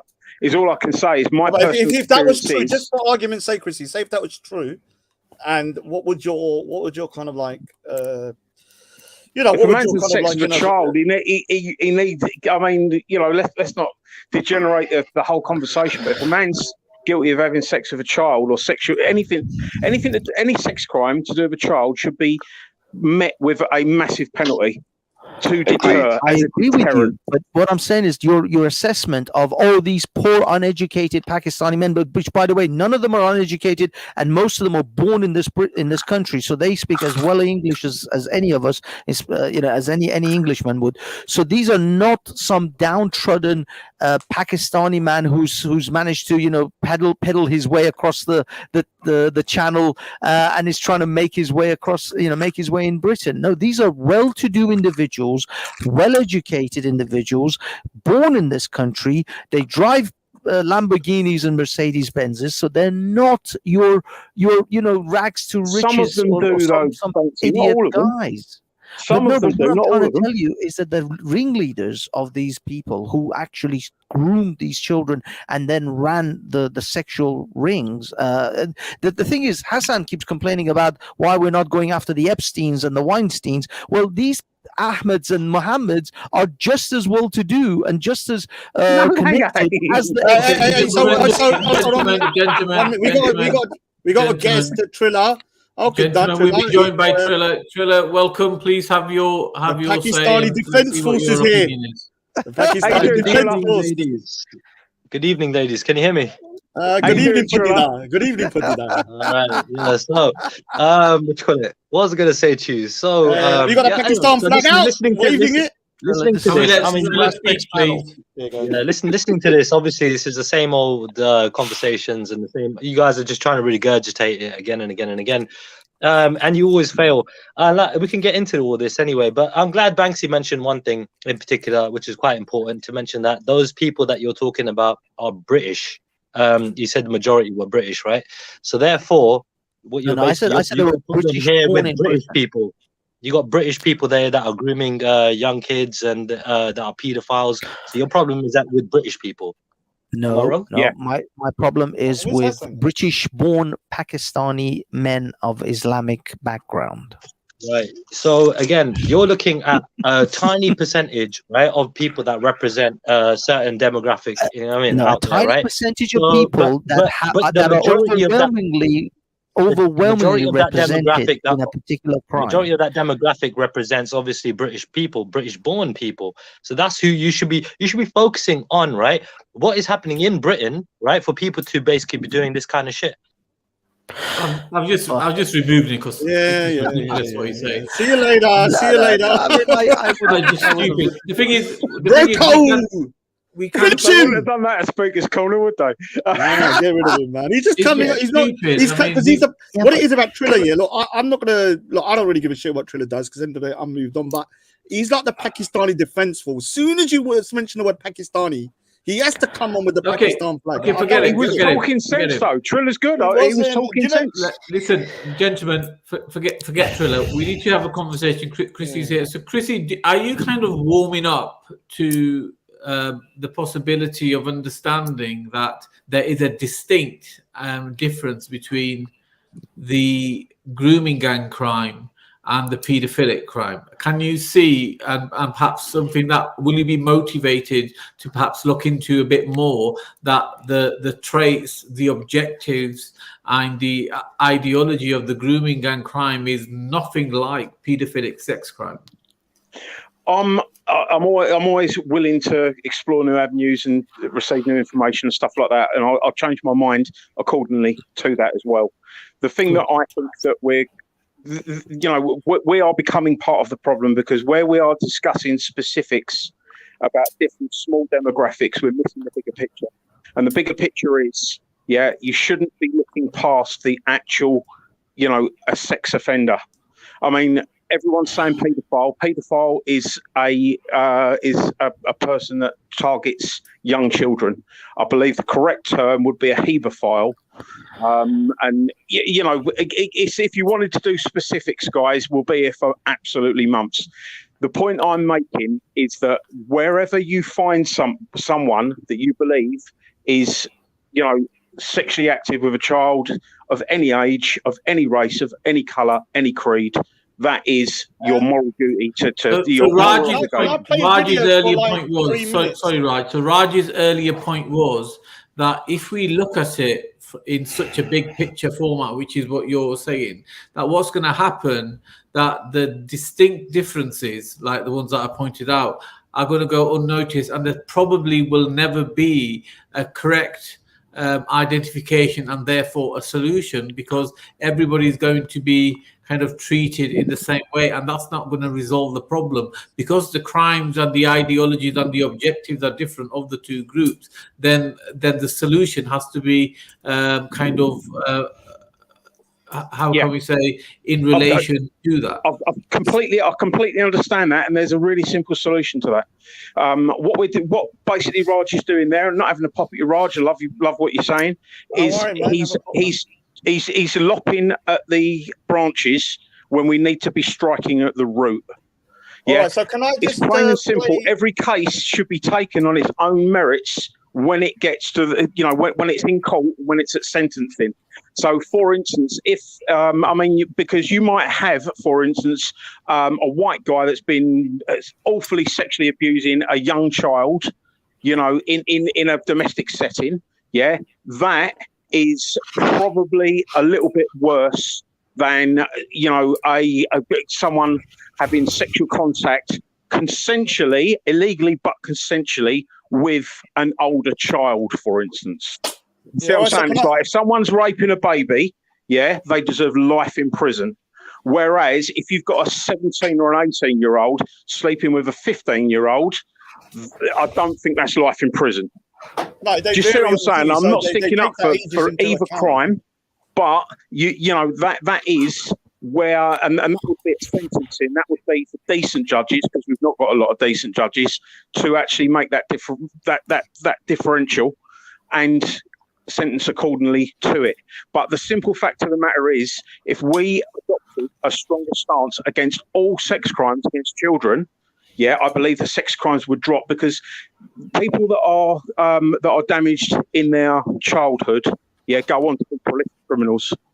Yeah, and so the misery spreads. So the thing is, look here, when it comes to the grooming gangs, the first community to be targeted were the Sikh and the Hindu community in the 80s and the 90s. Now, one of the groups that was set up after a long time was Sikh Awareness Society. And the thing is, most Sikhs agree with what Mohan Singh is going to say in here. Some of them are brave enough to say it out loud because they don't want to be seen as anti-Pakistani and stuff like that. And I know, the gentleman that jumped on earlier, he told me he agrees 100% with Mohan Singh. Now, I'm going to play this particular clip and tell me whether you think whatever he said here is wrong. All heard about the recent Rotherham case. There's a lot to be said about the Rotherham trial verdict today, so I'm going to share a few thoughts of mine with you. Firstly, I would like to congratulate the judge and the jury who doled out an impressive and a necessary sentence which reflects the severity of the crime which these abusers got away with for such a long, long time. Sentences such as these, I think, would act as a deterrent to the would-be abuser, so I hope other judges follow suit and come down equally as hard on other abusers. I would also like to pay tribute to the victims and their families. Not only did they show a phenomenal amount of courage for coming forward, but they also faced these traumatic times in an extremely dignified way.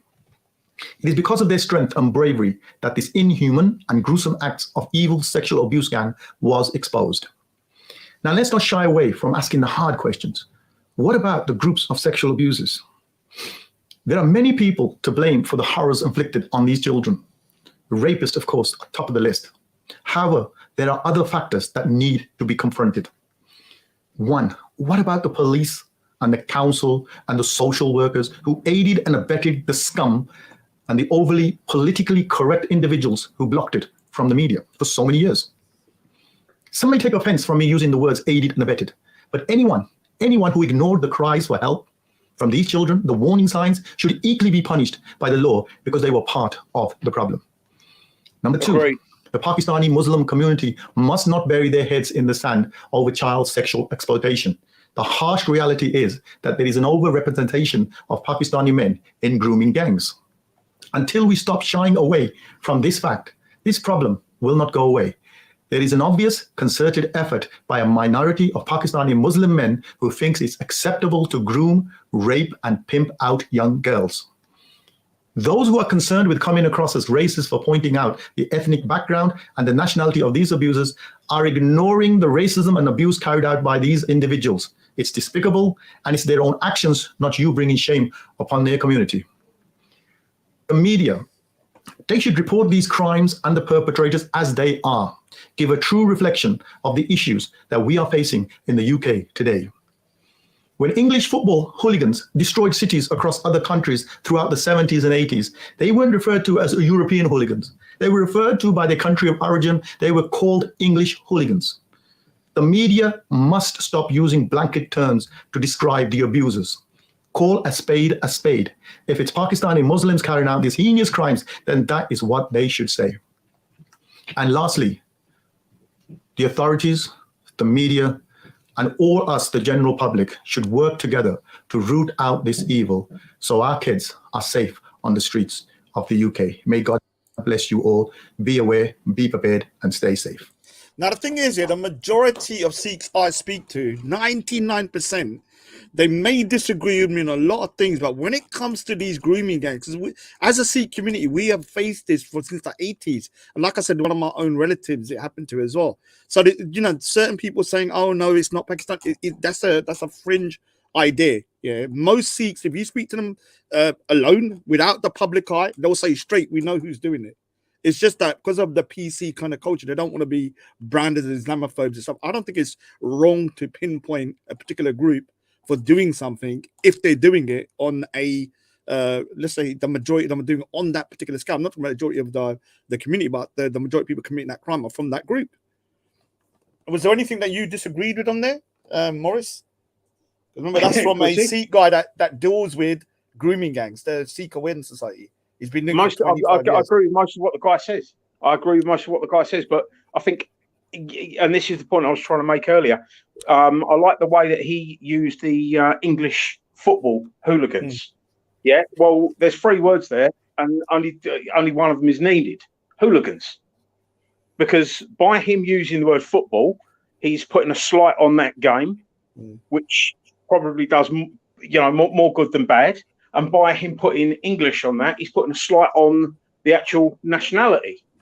Look, Chrissy, the problem is this: when you look in the 80s and the 90s, the Sikh share fought back physically, and a lot of guys were in prison. A lot of guys, lost their kind of like livelihoods. I know. And then the problem is this year that way of dealing with things is just counterproductive because the groomers and stuff go free, and the guys that trying to defend their women go to prison. And we've even seen cases of a guy who went to a house where his daughter, who's 13 years old, was being prostituted, and they arrested him. Yeah, and now this is the problem. If you don't talk about it, it's gonna bottle up, and at some point, it's gonna explode. Now, this is why I think talking about it and trying to highlight the issue is better because these sexual predators, what they do is they look to find somewhere to hide. And if that is in a religion, if that is in a race, they hide behind stuff. They might hide behind a race. For instance, if it's a black guy getting done for paedophilia, he might say, oh, they're picking on me for black. They'll use a race card, for instance, because that is what they will do. They are not initially their race, religion, profession, or so a couple of months ago, whatever. They are primarily a paedophile. Chris, a couple of months ago, there was a black guy that raped a young girl, and it was so unusual because you don't really see black people doing that particular crime. He was found in 2 minutes. Now, the thing is, this is the thing: certain communities, whether you like it or not, have a particular things that they probably do more in terms of crime or particular things. That's just the way it is, whether we like it or not. Yeah, you don't see Chinese people doing X, Y, Z, but I guarantee they're doing a particular kind of crime. The people that are doing it. So I'm not generalizing and saying every single person. Though it's not just that, Chrissy. This ridiculous concept of you can't name or specify a particular thing is like you said. Oh, in that sentence, you shouldn't say English football hooligans, even though that is a descriptive. It's a perfectly apt description of what was happening and who was doing it. It's like you saying, well, we can't say Chinese food anymore because that's racist. We're just going out for noodles. We can't say we're going out for an Indian curry because, curry, it's not all curries are Indian. Some curries are Pakistani curries. That would be a descriptive thing that would benefit people. What I'm trying to say is that if you use, for instance, the 3 words English football hooligan, people will connect the hooligan with the football and with the English. Now, because that's exactly those people's description. Most English people are good, and most football fans are well behaved. The thing is, not all curries are made by Indians. Chrissy, when you're looking at Indian curries, so the problem is, if you was to put, let's say in the 80s when the hooligan problem was going mad, and you was to put 5 different nations in a square, which one do you think out of, let's say, the English, the French, the Italians, and whatever countries are going to be the ones that you might predict are going to riot? Kick off. They're Who going do to you think? be most violent. The first group. Which one in your mind in the 80s would be the first group? It would be the English. We know that. Because of the negative media coverage, it Oh, would be. dude, the media ain't behind your back when you're freaking chucking a bottle. The media ain't forcing you to chuck the bottle, is it? No, but think about the media. The media. It's the media that will portray what they think. Well, if the people are not doing it, the media don't have no footage. That's why there isn't a huge problem with Chinese football hooligans. Right, so the media, there isn't a major problem with Swedish football hooligans. It's the English. What I'm trying to say is, it would be I understand what you're trying to say. 1 minute. The nationality of the. I mean, the thing is, right, we have got very few football hooligans in this country by comparison to the whole population. There are very few football hooligans. All right, so you're making a statement everyone knows. We know the majority of people are not football hooligans. I don't think a granny walking into freaking VHS or whatever is a football hooligan. On the whole nation. No, hold on, guys. Effect on the whole population. Call a hooligan, yeah, but don't try and sort of like clump a whole population race. All right, so Chrissy, please let me just respond. Let me respond. Everybody with an ounce of common sense would understand. When you say English football hooligan, we're not talking about little old granny. We're not talking about school teachers. We're not talking about your average person that's an English person. We're talking about these crazy dudes that go to football matches to fight. Now, whether you like it or not, the facts are the facts. Yeah, and you can't say the media. The media is not forcing people to fight. You can't get footage. It's encouraging people to have a negative view of the whole nation because of a group of idiots. Yes, because that groups of idiots were predominantly English and were predominantly football fans and were predominantly creating. But they are a tiny minority of the fact is that they are putting them in. They're putting them into football and they're putting them into English. They're English. The only way we've got a massive population. And football is played worldwide on a. So if they just said football hooligans, and they didn't differentiate between a French and say thingy. Isn't it unfair for the other group to be bunched in with one group? The point is this here, this narrative that you can't name because everybody from that group is tarnished is actually not true for one, but also in a way it does embarrass the host nation to deal with it. You know, embarrassment and shaming people sometimes works as well. Look, it's not just that. The fact is that if you apply this kind of logic, this logical consistency to everything else in your life, I will promise you, Chris, you will never be able to go out for an Indian because not all Indian people make curries. You will never be able to go out for a Chinese because not all Chinese people eat noodles or make noodles. I'm fully aware of that, and so you can literally do nothing because you can't describe what you're doing, or you have to give it some kind of general thing. Oh, I'm just gonna eat some noodles. It could be giant Chinese, it could be Japanese, it might be Thai. I don't know. I'm going out for noodles tonight. Well, let me ask you this question because we had a conversation about something a couple of weeks ago. What is what do you, if you were to say from your, we both have an interest in serial killers here, and I don't want to go into the reason why. What was the conversation we had about the serial killer kind of like average? What is it? It's normally a white male in their mid-30s to 40s who are straight or gay, but that is the main demographics. Is it wrong for us to say that when considering nearly every single major serial killer from the States has been a white male? Are we racist for saying that?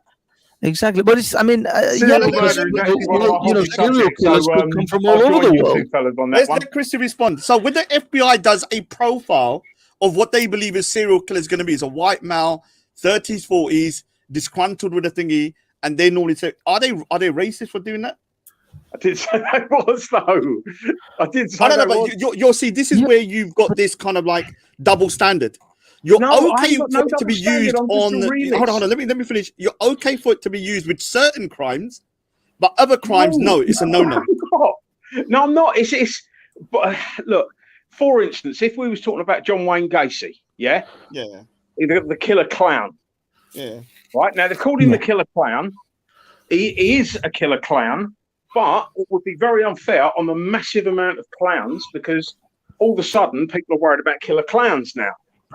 That's all I'm trying. That's the whole. No, but we can pinpoint that he was a white male in his no, mid-40s. no. But I'm not denying that because that is right. a So fact. when we're looking at what I'm Jeffrey saying to you Dahmer, is, hold on, Jeffrey Dahmer, white male, mid-30s, 40s.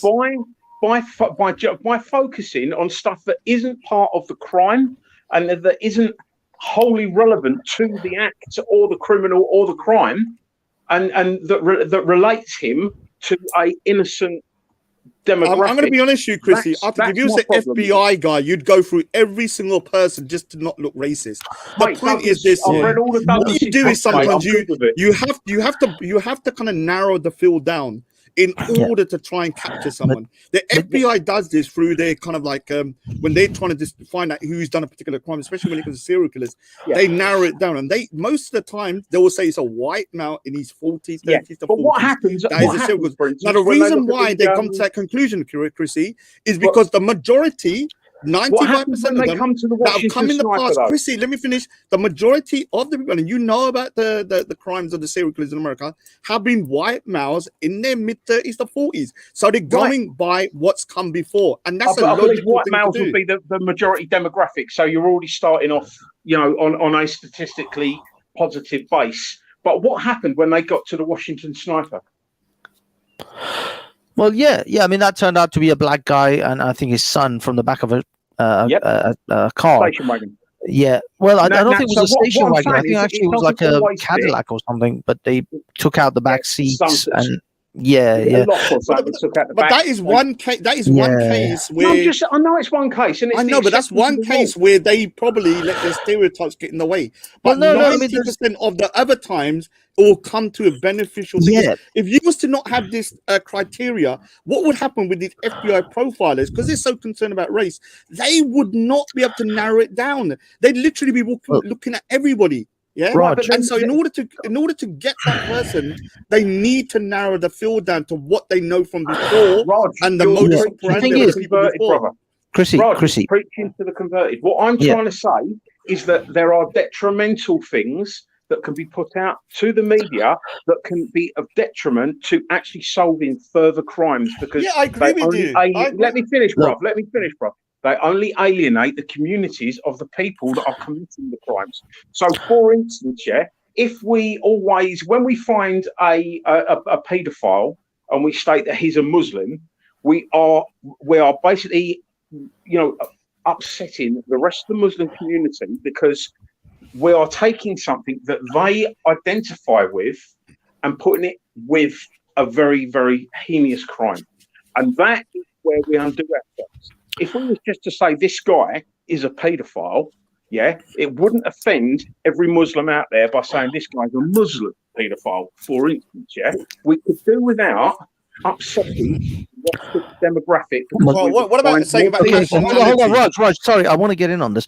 This is the problem. This is exactly the problem, Chrissy, is that is the exact mindset of the police that have tried so desperately to pretend that or try to be not racist, supposedly, or not come off as racist, that they literally let pedophiles or grooming gang members go free instead of actually profiling them and narrowing it down to those groups from those particular demographics. You see, your attempt, like Raj was saying about that, if you constantly are worried and walking on eggshells about offending a particular minority group because that particular minority group happens to be doing the particular type of crime, let me come back to you on that one. You are going to never. You're literally going to let guilty people go. You're going to let victims never get justice.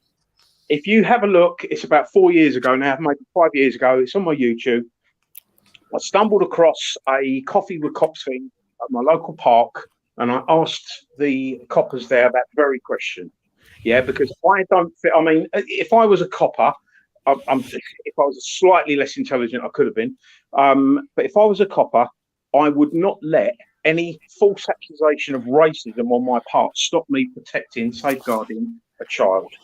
It'd be like, oh, if you go for this guy, you're going to be accused of being racist. I'll be like, I don't really give a shit. I want to help the kid out. Yeah, that would not faze me, and that should not faze any policeman, any law enforcement officer anywhere. And if they allow that to happen, get them out the fucking job. Well, that's exactly what Tommy's videos exposed. This is the thing. My thing wasn't Tommy's. Tommy may have a hard-on for the Muslim community or not. I don't really care. What I do care about is police officers, police chief of police, counselors, and people who we trust. Because we put our trust into these people. You see, in this country, unlike America, we don't have a Second Amendment. We can't carry guns and we can't protect ourselves. We put our trust in these people and these establishments to protect us. And when they fail because they don't want to be called racist, then that is far more serious than you can possibly imagine. Because if they let me own my own weapons and protect my own, I may not rely on the police as much as I should, but they don't let you do that in this country. So we do depend on these people. My bro, I was a counsellor, so I was one of those people. The moment I tried to sort of change things to benefit everybody, yeah, I was hit with all sorts of smear campaigns and whatever else. You know, the system is what's wrong. I mean, people forget that way before democracy ever started, yeah, paedophilic blackmail was used. Yeah, it started in ancient Greece. Democracy started in ancient Greece. Before democracy, they used to call each other boy lovers to try and make sure that they weren't elected. And Manny, what time are you finishing the stream? Sorry, I just need to quickly just ask Manny, what time are you finishing the stream? Soon. Okay, 10 o'clock? And that has carried on to the present day. Yeah, and if you want to have a look at sort of like, there's a YouTube video out there. I think the guy's called David Forchescu, Tory whip admits, something like that. David Forchescu, stick it on, guys. You'll hear the guy turn around and say that if an MP comes to us with a gambling problem or a problem with small boys, we'll sort it out for him. So in other words, they was covering up, and that's what happens, yeah? People get into positions of power and then they get blackmailed. And there's only one way of going up that greasy pole, if they've got enough shit on you so that you cannot fucking wave the flag at the end of it. So I totally agree with that. Can I just come in here? So I just to clarify, I didn't actually chuck Hassan out. He went himself, but I did chuck Triller out. And the reason he's still in the background crying. So just to clarify, the reason why I did that was because even though Chrissy Morris has a completely opposite view to the panel, the thing is, everybody on the panel, whether they're in agreement or not, are able to have a civilized debate and interject each other in the correct manner, right? So when we have individuals come on and they just want to argue and shout and blame and finger point, there's never going to be the correct type of discord. That's why he was removed. Now, having said that, I was quite close to removing Hassan as well, because I thought Hassan was being a little bit destructive. But me and Hassan already have an agreement that if I feel that Hassan's being more destructive, I just put him in a back chat for a bit and then bring him back on. So we know Hassan is Hassan, and we love Hassan for what he is. So even if I have chucked him off, he would be back on. But I do need to end the stream. I know. Can I just say one thing before you do? You will do in a second. I just before everybody can have their closing statements, I just want to say it's actually been very productive. I love the fact that Chrissy's been able to come on and speak his mind, and even though it was completely opposite to most of the panel, though I think Banks is more of a neutral than perhaps me and Raj, I think it's been healthy. And even though there's no solutions being discussed, we're certainly in agreement that we all want the best for the children and we all want the best for the community and for the country. How we achieve that is obviously is yet to be discussed and agreed upon. So why don't we go around, have our final statements, and Chrissy will be in touch with you, obviously, for another big interview with you. But why don't we go around and have our final statements, and then I'll close the show. I'll go last. All right. So the thing is, like with us lot, we know each other quite well. and we can have banter with each other and stuff like that. But when you jump on a panel saying "Hello, gals," and you got a bigger pudda than any other man I've ever known, then you know you can't say that when you're bleeding out of it 24/7 like a freaking bitch on heat. So the thing is that you come on here, you show respect, you're gonna get respect. Man, he ain't some football man. He's gonna freaking terminate your ass. So everybody's welcome, but come in with a decorum, innit? Until you get to know us and you're cool with us, then you can start firing your shots. Otherwise, you get the what? The X. You're out of it, baby. You're out of it. Now, when it comes to this whole Tommy Robinson thing, at the end of the day, if Tommy Robinson has been found to do X, Y, Z, I would literally ban him out tomorrow. Like, I'm not somebody that if you show me proof that is just going to blindly follow. It's one of the reasons why, even a couple of years ago, with that documentary about the three boys who were killed, I even said then, I remember that was 3 years ago, I said, I don't believe those boys were killed because from an Islamic terrorist attack. And I remember getting backlash at that time as well. I said, look, Tommy Robinson is not always right.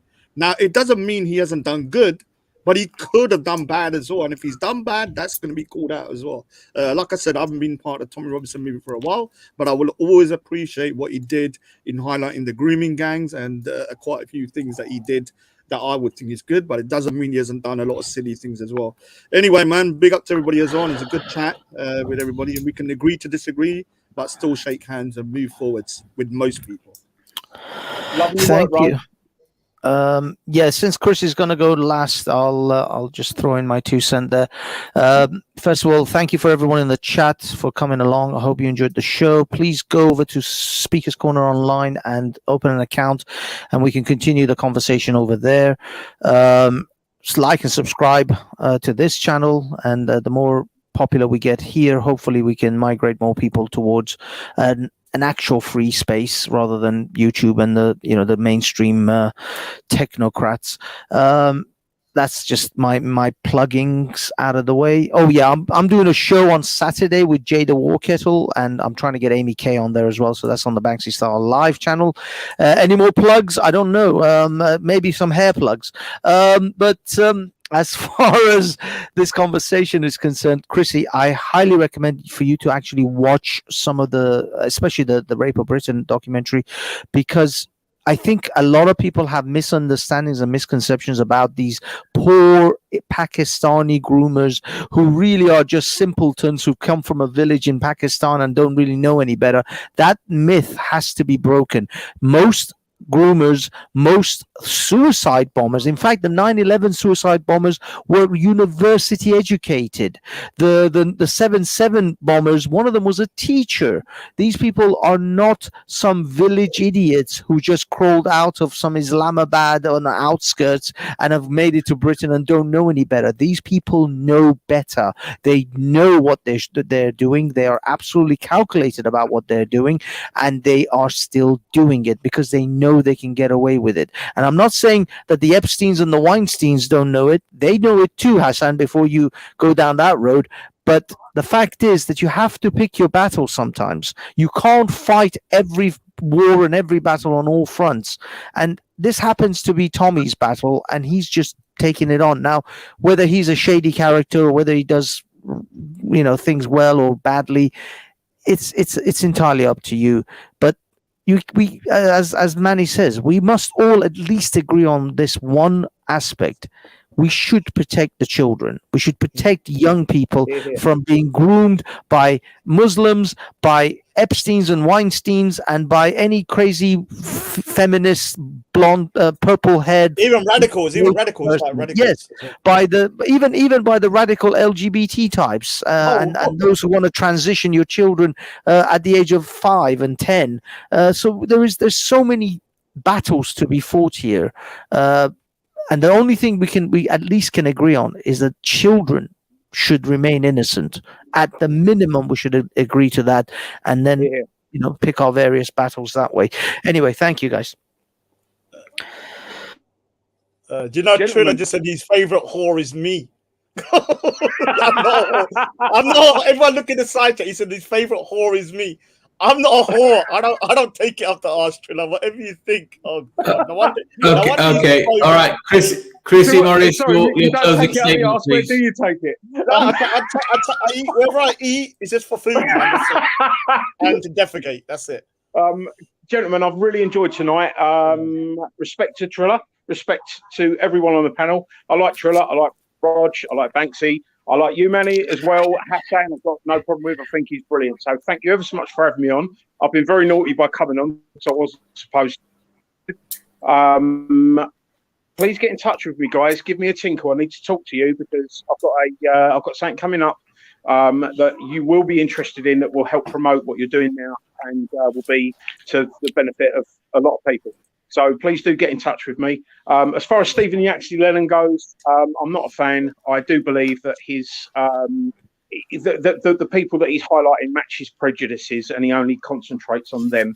What I think we all need to do is concentrate on the crime and the criminals, and not the side hustle, which would be their race, religion, creed, colour, anything like that, because that is where they hide. They hide behind minority demographics to make themselves look like they're being targeted and that they are victims. So, guys, love your work. I've got that phone line on now, Manny or Banksy. Give me a quick tinkle. I'll give you some really good news because I have a cunning plan that is so cunning. If you put a tail on it, you can call it a weasel. Baldrick. Okay, brilliant. I'm going to end the show. We'll end the show on that. If anybody wants to hang around and have a chat on here, you can do. I'll be leaving, but Raj, you seem to be speaking. Do you have any final thoughts? Just want to say I'm not Triller's whore. Like he said, I'm his favourite whore. I just want to clarify that because I don't want any of these misconceptions going out there. But like I said, man, 2022 is a new year, innit, man? Let's all just think positive and move on. Peace, everybody. Anyway, take care, man. Take care. Thanks. Cheers, guys. Thanks. You still there, bro? Yeah. Yeah, Banksy, if you have a look, that phone number, mate, I use it as a filter number. If you text me a number to call you on, I'll call you from my proper number. I've got some things coming up. Yeah, let me try and find. Actually, I don't know where it is, but I'm sorry. We're actually talking over the outro. Are you ready? Yeah. Send it in the side chat. Oh, God, side chat. Right. Okay. Yeah, I'll do that now, brother, and I'll speak to you soon. And if you can't get through on it, just text me a number to ring you on, bro. Cheers. Yeah, will do. All right, fella. I'll put that in now. Cheers.